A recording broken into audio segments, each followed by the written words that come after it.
And now, ladies and gentlemen, please welcome the commander of the 34th Red Bull Infantry Division, Major General Rick Nash.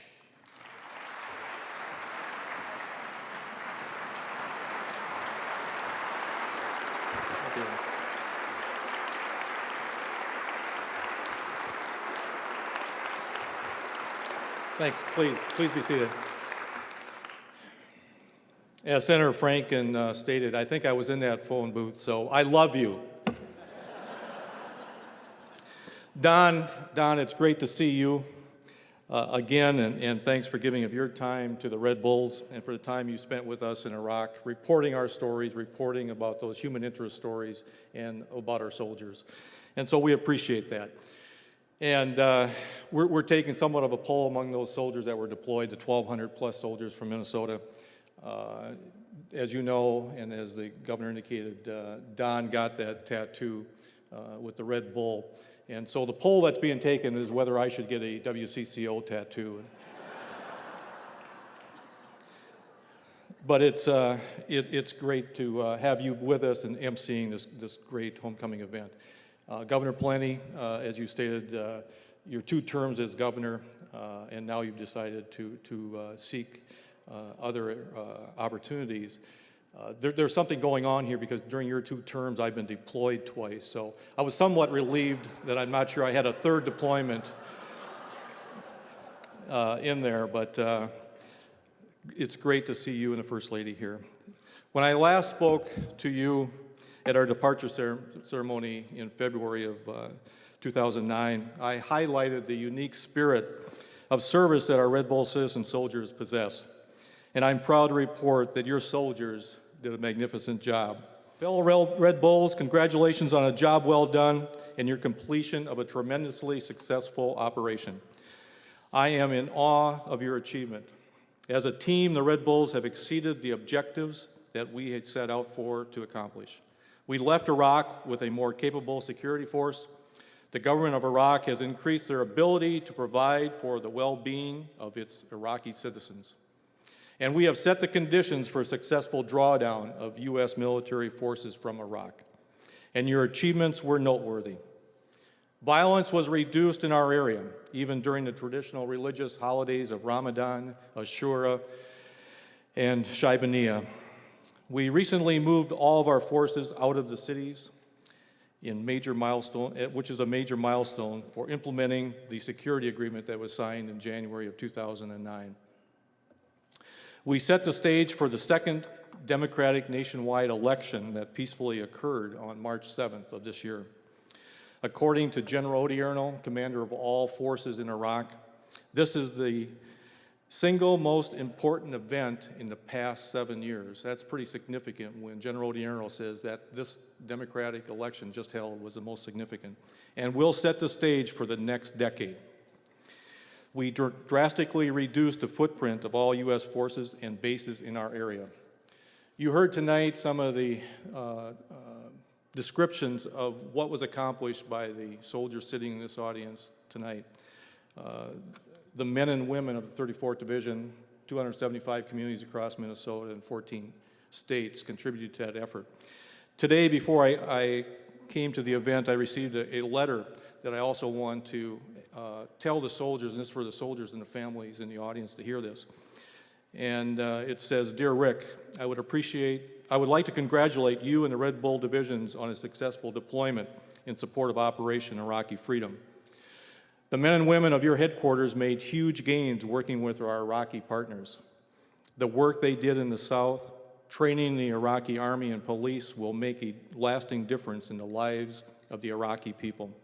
Your soldiers' contributions were spectacular.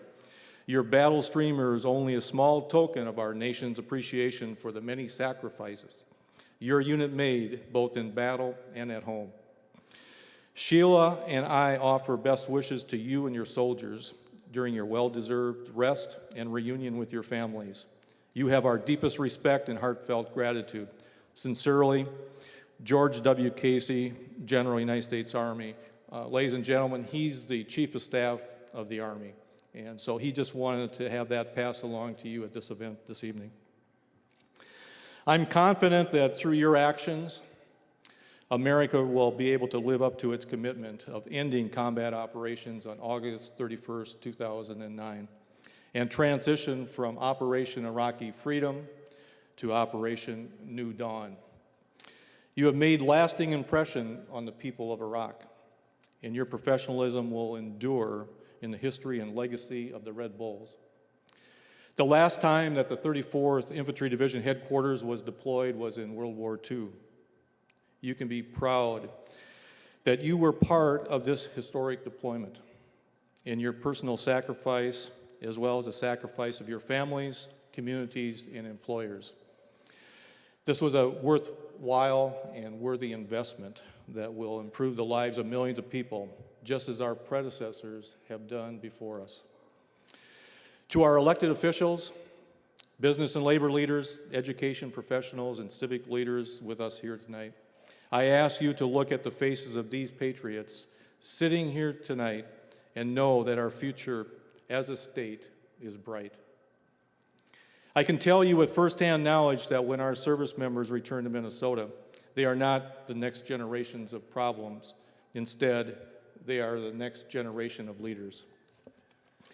Returning veterans have highly developed, tested, and proven skills that are applicable in today's rapidly changing economy. And these citizen soldiers are shining examples of that. With no disrespect to our predecessors, these soldiers have proven themselves to be my greatest generation.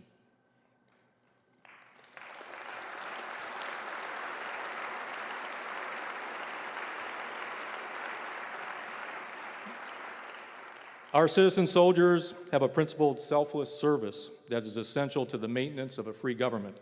Our enduring legacy to the people of Iraq will be a gift of freedom to them.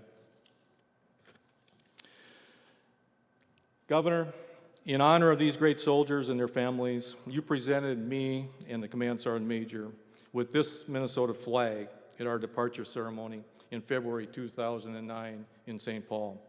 I ask you to join me at the podium. Sir, this flag was proudly flown at the division headquarters in Basra, Iraq for the duration of our tour. And it's a privilege to return it to you and the citizens of Minnesota.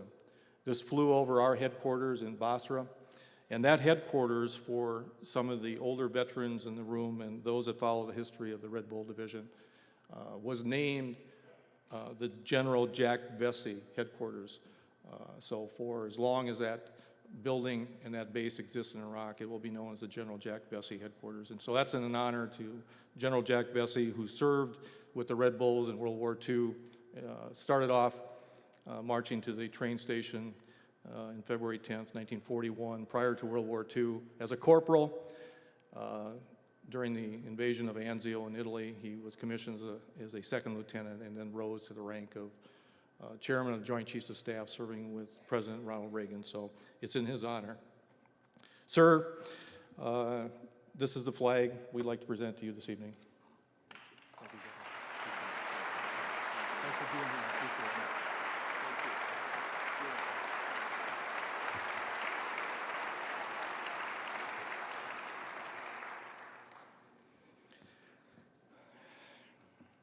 Finally, we will always keep in our hearts and the memories of the 14 soldiers who gave their last full measure of devotion to our nation.